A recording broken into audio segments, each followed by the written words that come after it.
शुरुआत हम प्रधानमंत्री मोदी की उस इनर स्ट्रेंथ का विश्लेषण करते हुए करेंगे जो ये बताती हैं कि आखिर क्यों प्रधानमंत्री मोदी को कर्मवीर कहा जाता है। नवरात्रि का 9 दिन का व्रत, लेकिन कामकाज में कोई विराम नहीं। प्रधानमंत्री नरेंद्र मोदी का आज का दिन फिर एक बार उनकी तेज रफ्तार और उनकी मल्टी डायमेंशनल लीडरशिप की झलक दिखा गया।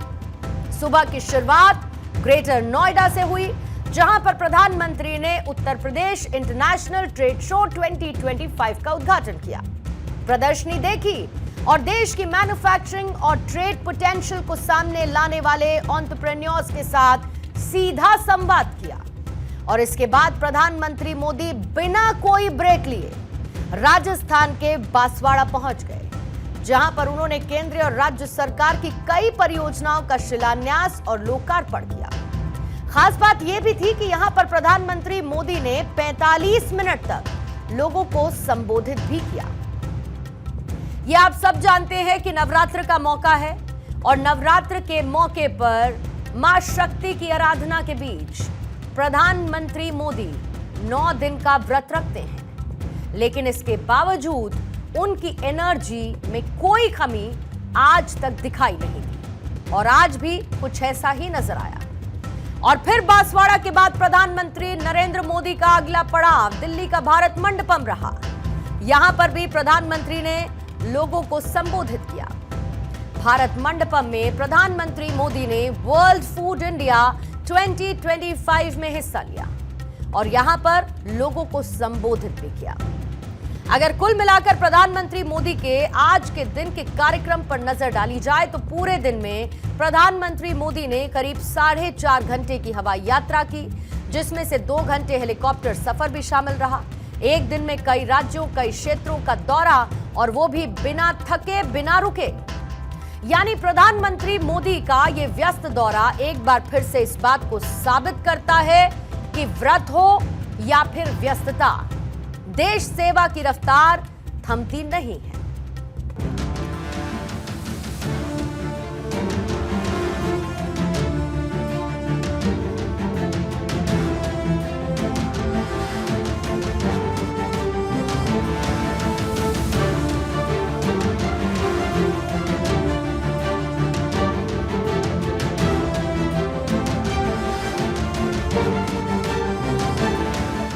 प्रधानमंत्री नरेंद्र मोदी की साधना सचमुच अद्भुत। प्रधानमंत्री मोदी की नवरात्र में दिख रही है अदम्य ऊर्जा एवं सत्ता एवं साधना के बीच गजब का समन्वय। नवरात्रि के 9 दिवसीय उपवास के बावजूद प्रधानमंत्री मोदी की अद्भुत कार्य क्षमता। सबसे पहले ग्रेटर नोएडा में यूपी अंतर्राष्ट्रीय व्यापार शो 2025 का उद्घाटन किया। प्रदर्शनी में उद्यमियों से मुलाकात, भारत की व्यापार क्षमता पर जोर दिया। यूपी के बाद राजस्थान के बांसवाड़ा में 1,22,100 करोड़ की परियोजनाओं का शिलान्यास किया। कार्यक्रम में पीएम मोदी का ऊर्जा, बुनियादी ढांचे और किसान कल्याण परियोजनाओं पर फोकस रहा। प्रधानमंत्री मोदी ने पीएम कुसुम योजना के लाभार्थियों से भी वर्चुअल और प्रत्यक्ष बातचीत की। राजस्थान के बाद दिल्ली के भारत मंडपम में पीएम मोदी ने विश्व खाद्य भारत 2025 कार्यक्रम में हिस्सा लिया। कार्यक्रम में पीएम मोदी ने वैश्विक खाद्य सुरक्षा में भारत की बढ़ती भूमिका पर दिया बल। प्रधानमंत्री मोदी ने खाद्य प्रसंस्करण और कृषि व्यवसाय क्षेत्र के हितधारकों से भी चर्चा की। प्रधानमंत्री मोदी ने आज 4.5 घंटे की हवाई यात्रा की, जिसमें 2 घंटे हेलीकॉप्टर से यात्रा की। प्रधानमंत्री मोदी की व्यस्त बैठकों ने उनके नेतृत्व की विविध प्राथमिकताओं, निरंतर गति और सच्ची साधना को दर्शाया। बिना थके, बिना रुके लगातार देश के विकास के लिए 9 दिन उपवास में भी प्रधानमंत्री नरेंद्र मोदी की कार्य क्षमता को देख सभी देशवासी उनकी साधना को कर रहे नमन।